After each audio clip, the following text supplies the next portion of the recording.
The first special location we'll cover is the factory. As the name implies, it produces supplies.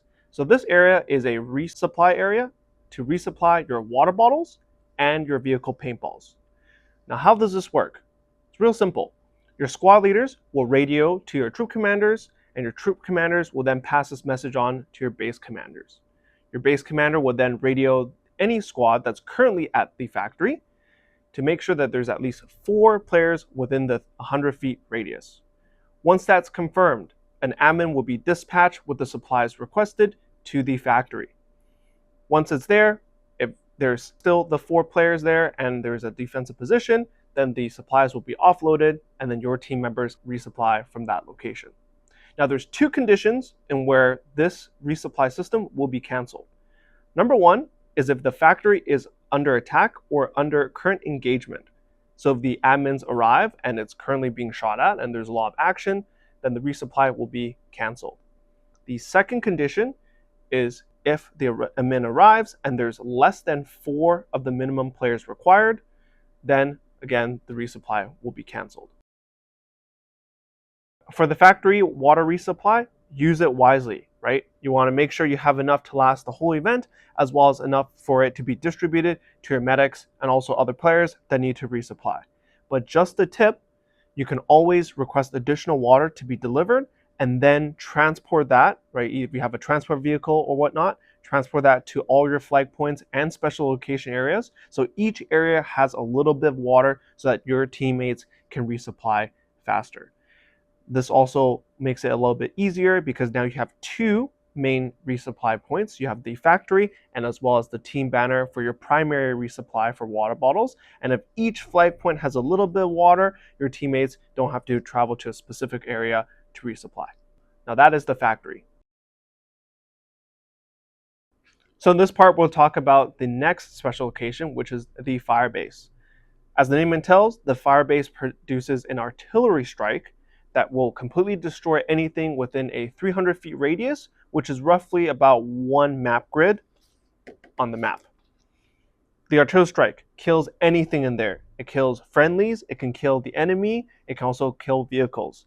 So if you're in this zone, when it goes off, you're dead. So no revive. You're literally blown to oblivion. Now, for the Firebase, in terms of the use, it'll be really simple and similar to the other special locations. Any squad leader can radio, or troop commanders as well. The radio message will go over to your base commanders. Now, when you do your artillery strike, the first thing you have to do is designate a location that you want the strike to be at. And if you choose to do so, you can also designate a time. So for example, if you say you need an artillery strike 30 minutes from now at 14:30, that's totally okay. Once that message has been sent, the base commanders will radio or send an admin over to the Firebase location to make sure that there is 4 players for the minimum player count, or if there's a squad there, they'll radio the squad to confirm that number. Once that is confirmed, the admins will send and deliver the artillery strike.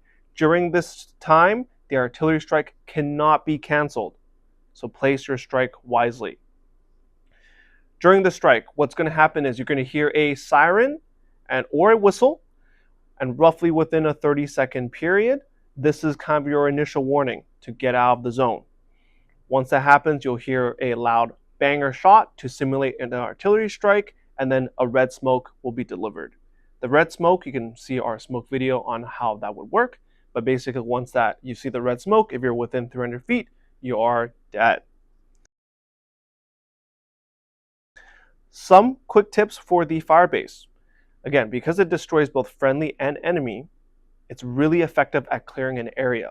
So if you're trying to do an advanced push, you can always set the artillery strike a little bit ahead of your team. Once it goes off, then you can push your friendly forces there. You can also use that defensively. So if you're being attacked, you can set it to a location that you know you're going to fall back from within a safety zone. And then when the enemies cross over, the artillery strike will supposedly kill them. Also, remember, because it kills your friendlies, ensure that there's no friendlies in the area when the strike goes off. Last year, during Last Stand 2, there was a moment where Blue had a blue on blue incident, literally as the name implies, where they accidentally blew up some of their own guys because they went into the zone while the artillery strike is going on. But other than that, that is how the Firebase will work. The last location is the Mortar Site. Now this has replaced the airport and will function similar to the Firebase. However, instead of an airstrike, it will deploy yellow chemical gas. Now your squad leaders can request that through your command to deploy it in clearing an area to assist you with either defense or offensive actions. But keep in mind, any friendly troops caught in the yellow gas will also be killed as well. So now we're going to talk about the south sector of the map. Now with Last Stand 4, we've introduced the south sector, and you'll see that, I'll put the overlay over here, that there's name locations and actually no flag numbers. So the name locations, they're actually not special locations at all. They work as the exact same as the standard flag points, so you can respawn and also capture them in the exact same way. The only functions they will ever have is if there's any sort of special prop item attached to it. For example, like the portable mortar that we will have. That's the only time they'll have a special function, and the special function is attached to the prop item, not the actual flag point itself. If there's no prop item attached to the flag point, they work exactly the same as a standard respawn flag point.